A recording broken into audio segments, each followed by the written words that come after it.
If someone dropped you from your nice comfy home to the very top of Mount Everest, things would go south for you quite quickly. Imagine that you're sitting in your favorite chair, minding your own business, when suddenly you find yourself tumbling and sinking in the freezing snow at the summit of Everest, where survival isn't just tough, it's near impossible. Up there, the temperatures can drop to a bone-chilling -40 degrees Fahrenheit, and the thin air can lead to altitude sickness in an instant. Your body would start to shut down. Fingers and toes could freeze like popsicles, and your brain would fog up as hypoxia kicks in. In just a matter of minutes, your cozy life would feel like a distant memory, replaced by the harsh reality of a mountain that's got no sympathy. But it's not just the summit of Everest that can take you out. As some really tragic stories are about to show you, the dangers start all the way at the bottom of the mountain. Today's episode covers deadly avalanches, fatal falls, and desperate battles for survival as we look at all the ways Everest can kill you. As always, viewer discretion is advised. If you're like me, being outside is my happy place, even if you won't find me trying to summit Everest. But sometimes being in nature isn't enough for me to deal with stress. Life is tough, and sometimes we all need someone to talk to. A safe space where we can share our thoughts, emotions, and worries without fear of judgment. That's where therapy comes in. It's a powerful tool for personal growth, problem-solving, and emotional well-being. If you've ever felt stressed, overwhelmed, or stuck, therapy can help you see things from new perspectives and teach you techniques to better manage your emotions. This video is sponsored by BetterHelp, a platform on a mission to make therapy easier and more accessible. With BetterHelp, you can be matched with a licensed therapist in as little as 48 hours. You get the flexibility of video, phone, or live chat sessions, and the ability to message your therapist anytime. Plus, if you don't connect with your first therapist, switching to another is simple. With thousands of therapists available and a 4.5-star rating on Trustpilot, BetterHelp is a service you can trust. If you're struggling and think you'd benefit from a therapy session, click the link in the description or go to betterhelp.com/extremeedge and get 10% off your first month of therapy. Back to Everest. The wild journey to the top of the world kicks off with a nerve-testing flight from Kathmandu to the village of Lhotse, which is 9,383 feet above sea level. This rugged, tiny outpost is the gateway to Everest, where about 40,000 trekkers set out each year to tackle the route to base camp. It's a 12-day trek that demands grit and endurance as climbers push through steep trails, thin air, and freezing nights hitting the base camp by day 8, before heading back down on day 9. I did this trek in March of 2024 and had no idea that this grueling adventure claims around 3 to 5 lives each year. Some reports suggest an even higher number, up to 15. Even though it's only 0.03% of the total 40,000 people, the numbers don't matter. Lives do. Keep in mind, we haven't even started actually climbing Everest. We're still at the bottom of the mountain. 2015 was one of the deadliest years at Everest Base Camp, after the tragic season of 2014, when a serac collapsed and took the lives of 16 climbers, most of which were local guides.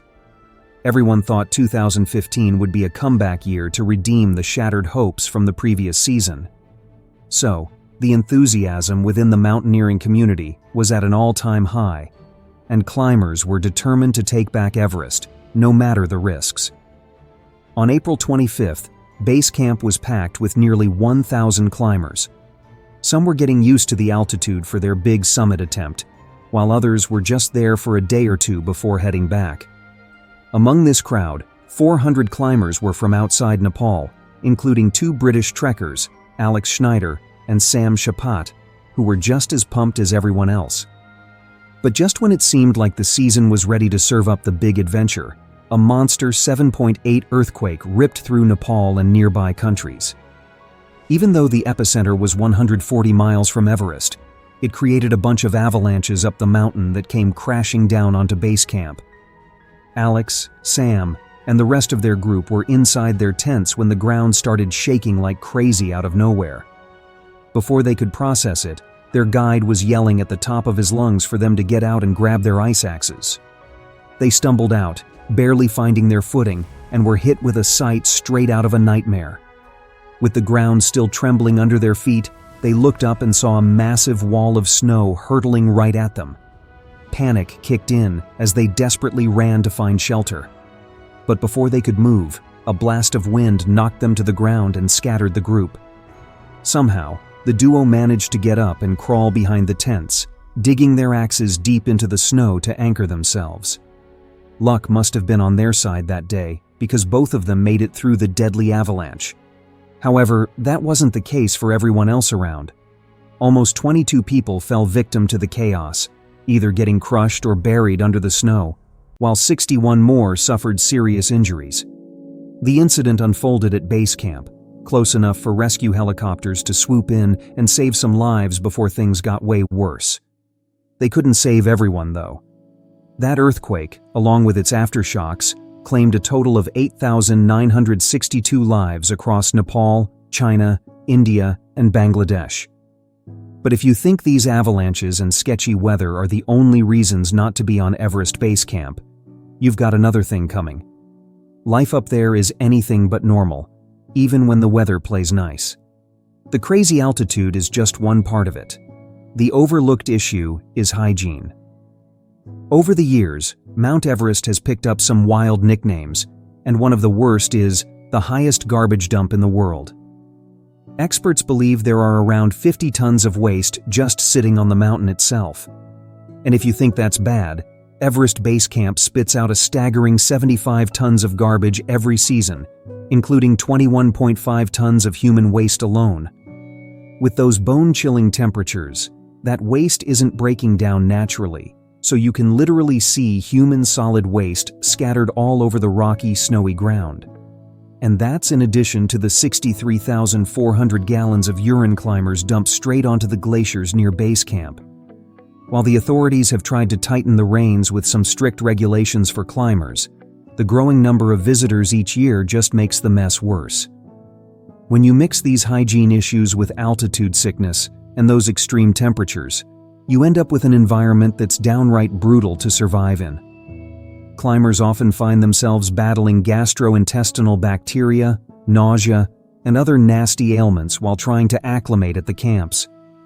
For most average climbers, the adventure to Everest usually wraps up at base camp. Only the hardcore expert mountaineers dare to push on and attempt the summit. Out of the 40,000 visitors who flock to the mountain each year, only about 800 try to go beyond the base camp and reach the highest peak in the world. But unlike the 95% success rate for reaching the base camp, the odds take a nosedive when it comes to summiting. You're looking at only about a 57% chance of reaching the top, with at least 1% of climbers not making it back. It's wild to think that even though more people have successfully summited Everest in recent years, the death rate has stayed at 1% since the first ascent back in 1953. So, what happens if you're one of the daring few who decide to go for it? What dangers should you expect? The first deadly zone you'll encounter is the Khumbu Icefall. This area is notorious for its shifting ice falls, massive crevasses, and unstable ice blocks. It's basically several avalanches waiting to happen at any moment. Sitting at about 18,000 feet just above base camp, you'd rely on ladders and ropes to navigate the treacherous terrain.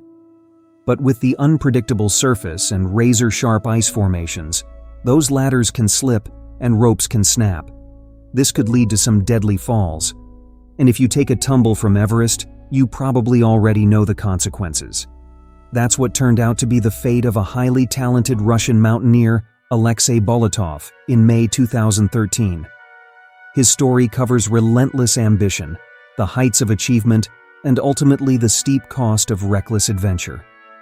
Born on January 20, 1963, Alexei Bolotov didn't just climb mountains, he redefined what it meant to be a mountaineer. He started small, tackling peaks in Kyrgyzstan like Chantengri and Peak Pobedi, but it didn't take long for him to make a name as one of the strongest high-altitude climbers around. In 1997, Alexei established a new route up the west face of Makalu, scoring mountaineering's highest award, the Piolet d'Or. The very next year, he climbed Everest for the first time, and in 1999, another award-winning climb on Thalay Sagar secured his status as a legend in the climbing world. The Russian Federation even awarded him the Order of Courage and the Homeland Service Medal for his dedication. In 2001, Alexei accomplished the first ascent of Lhotse Middle, which was the world's highest unclimbed summit at that time. By 2002, he was back on Everest, this time without any supplemental oxygen. In 2004, his skills were recognized again with a second prestigious award after his pioneering climb on the true north face of Janu, which was considered an extremely technical challenge. But Alexei was never one to sit back and just look at his trophies. After conquering giants like K2, Annapurna, and Manaslu, he set his sights on Everest for the third time. However, this wasn't just any ascent. Alexei aimed to carve out a new, untouched route on the dangerous southwest face with his climbing partner Denis Urubko. They planned to climb Alpine style, a minimalist, high-risk approach where trekkers rely solely on what they carry with them. No preset camps, no supplemental oxygen, and no help from high-altitude porters. They move light and fast, carrying everything they need for the climb on their backs. This style demands quick decision-making and total self-sufficiency, and often means a single continuous push to the summit. It's considered the purest form of mountaineering because it leaves the least environmental impact, but comes with much higher risks due to limited supplies. You have little room for error, no chance for resupply or help on the mountain. Alexei knew the risks, and he prepared for them accordingly. He had spent weeks acclimatizing and planning every detail. When he was just a day away from launching his summit attempt, he was eyeing Everest with determination.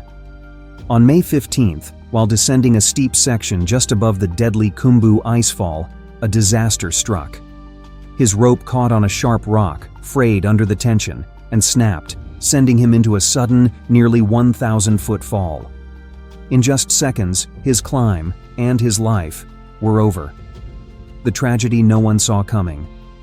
Rescue teams took nearly a full day to find his body, which they brought back to Kathmandu after Alexei had already paid the ultimate price for the risks he couldn't resist.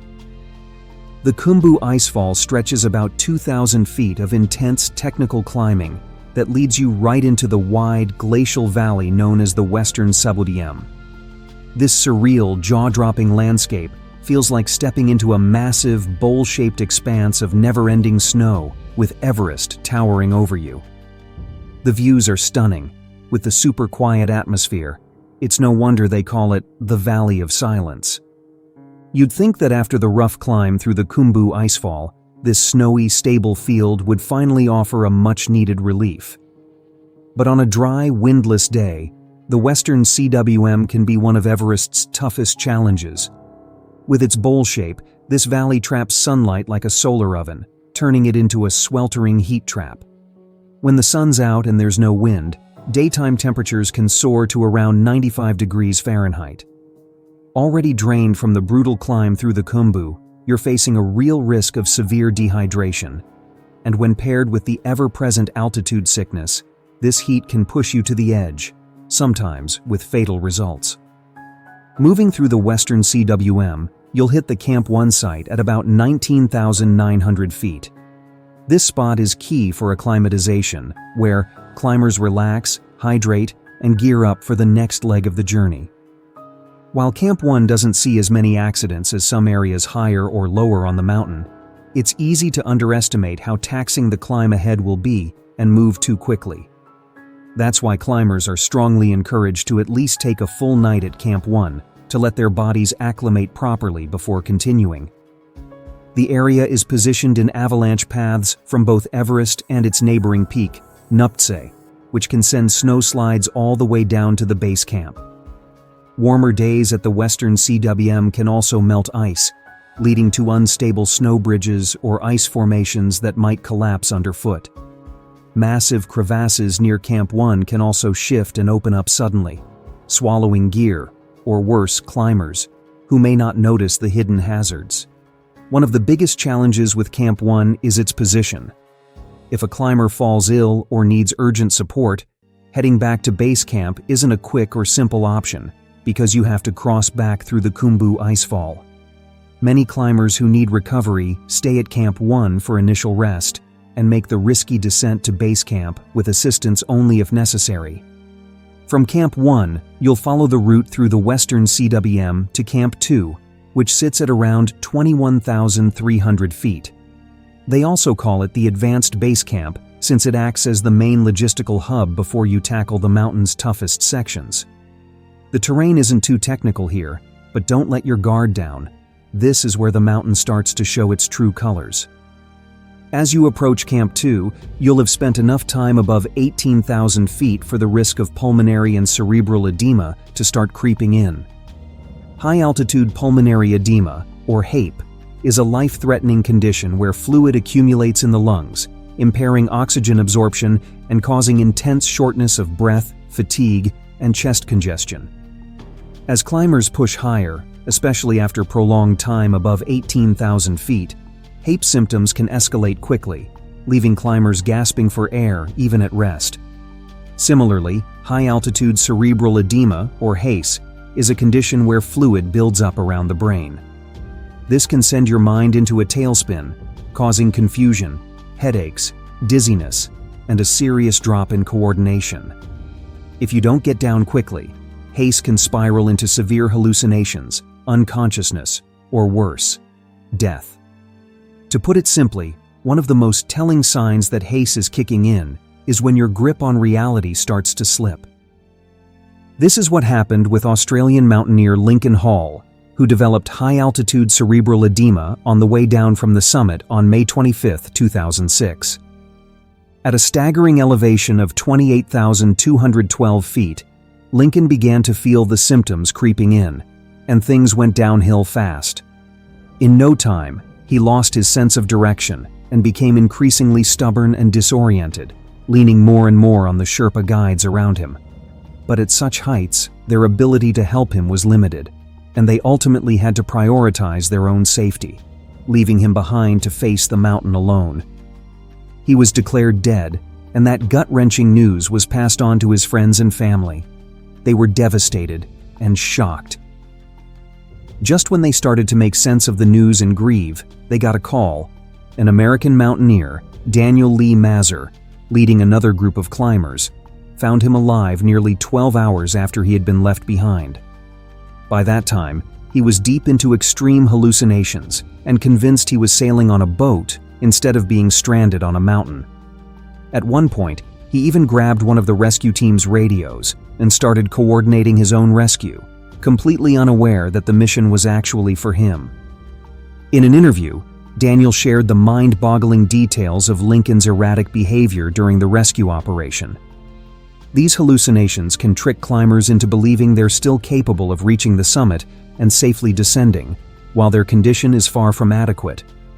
It means that, even if you're feeling fine on Everest, it doesn't necessarily mean you're okay. It could just be your brain playing tricks on you, deceiving you into a false sense of security while pushing you closer into a death trap.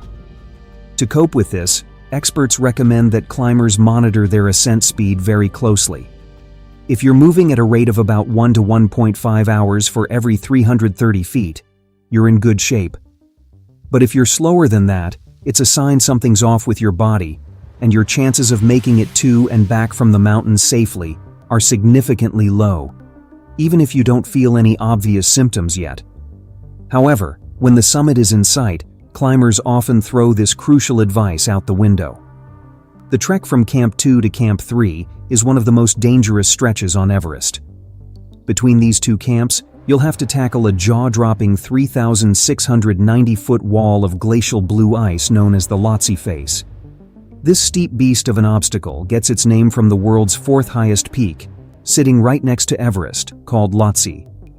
Climbers aiming for both Everest and Lhotse use the same route through the Khumbu icefall, then push their way up to the western CWM before tackling this icy face. Once you reach Camp 3, on top of the Lhotse face, climbers heading for Everest veer left toward the South Col, while those targeting Lhotse continue straight up the Lhotse face, following a separate path toward the Lhotse Couloir and eventually the summit.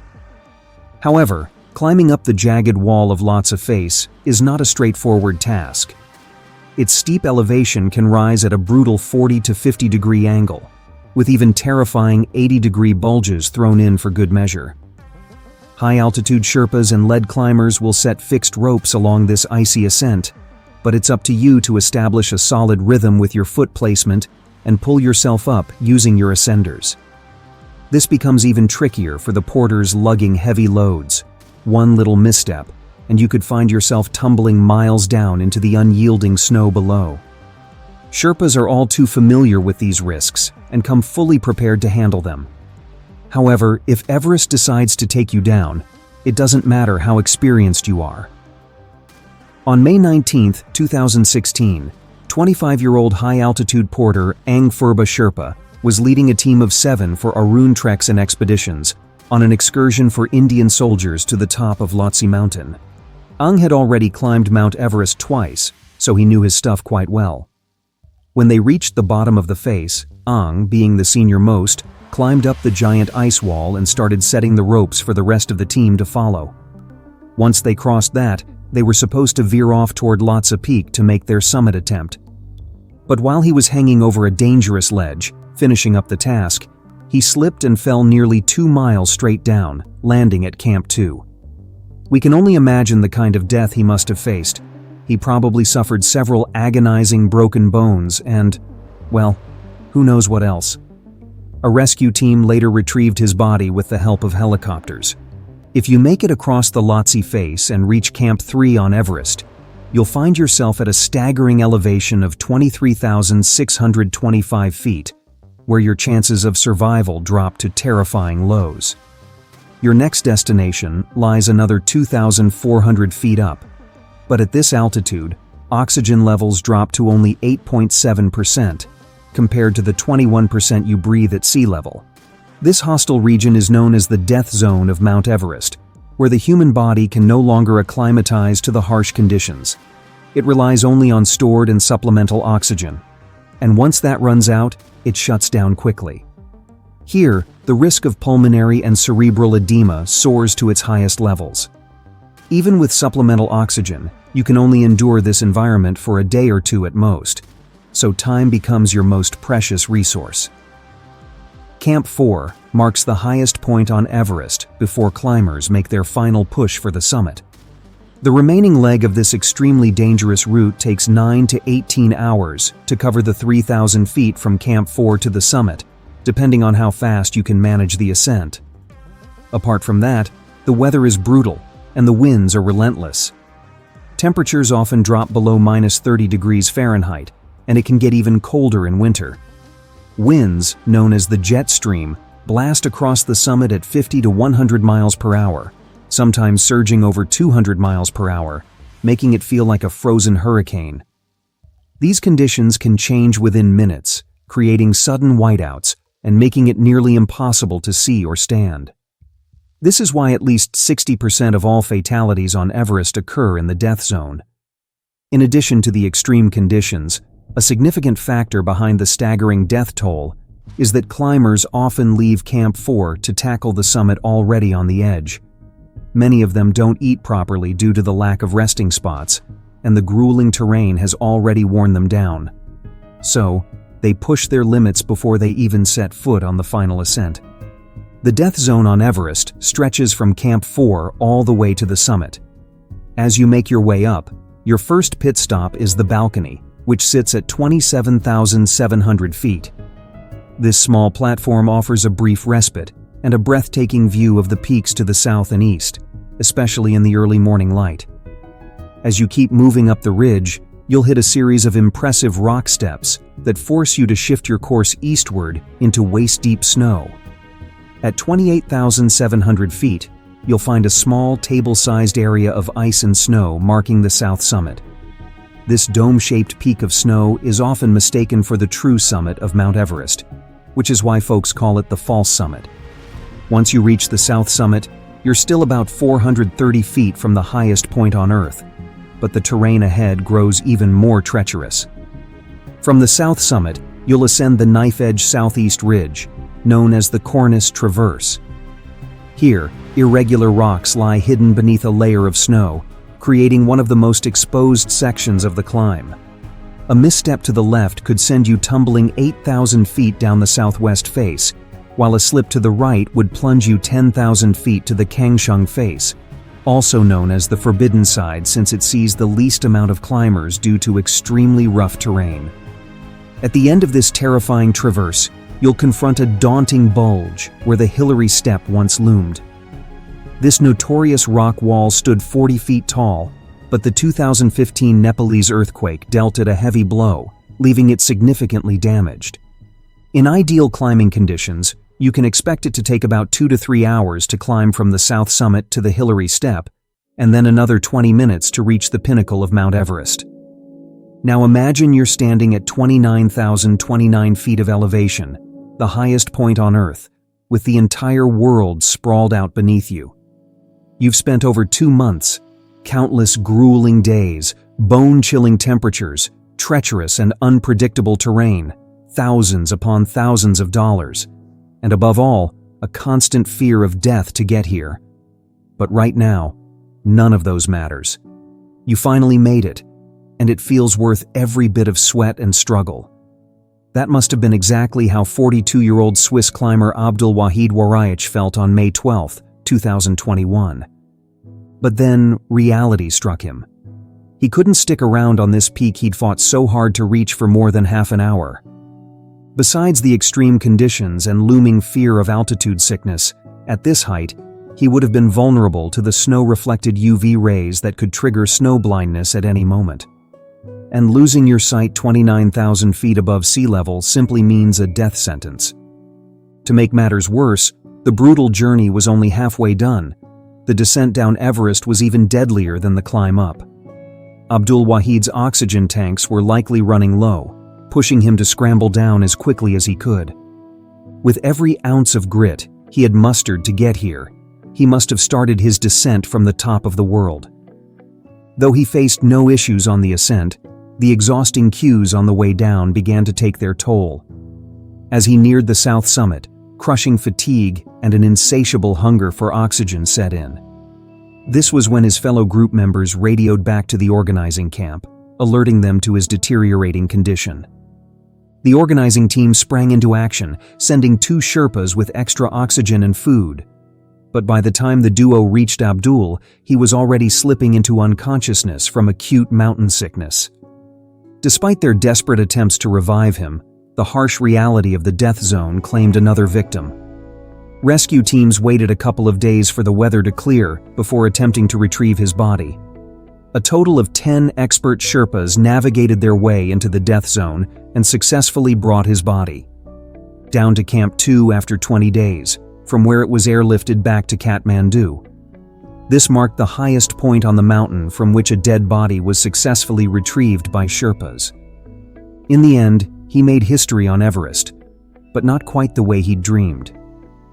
Abdul's final moments stand as a stark reminder that even if you conquer Everest, the deadly mountain can still turn the tables on you when you least expect it. For us, the real question is, does the glory of standing on the rooftop of the world really outweigh the lurking danger just one step back down? Share your thoughts in the comments section. Thanks for watching, and I'll see you in the next one. Stay bold and live brave.